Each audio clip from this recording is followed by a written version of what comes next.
Glass is ass. I actually enjoyed Glass quite a bit. Unbreakable and Split were both good movies in my opinion, so naturally I was excited to see this movie. When I saw that there were some bad reviews rolling in from critics, it hurt my spirit a little bit, but I still badly wanted to see this movie. I went into this movie with mixed expectations and came out with a little bit more positives than negatives. For the most part, I really enjoyed this movie, and it wasn't until the end when I began to have mixed feelings. For the first 2/3 of this movie, I was extremely engaged by the rich storytelling and incredible performances. I think that James McAvoy really boosted the quality of this movie a ton.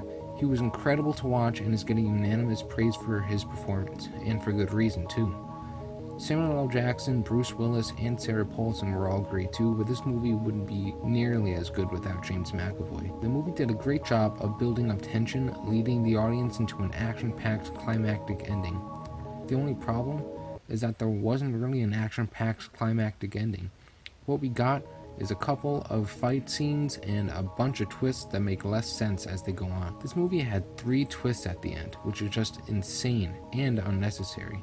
The first twist that happens isn't really a surprise because fans had already figured it out when Split came out, but it did do an interesting thing between the two villains, creating a dynamic between them that I didn't really expect, and I was happy to see. The second twist, on the other hand, is totally bonkers and came out of nowhere. There were really no hints throughout the movie leading the audience to believe it, so it mostly left everyone confused.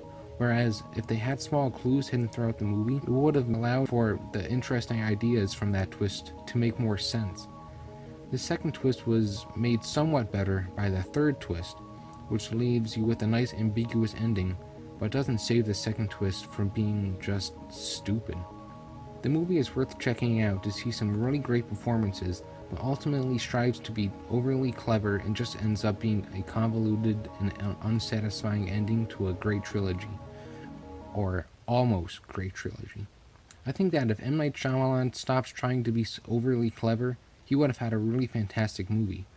I'm giving Glass pretty good out of 5.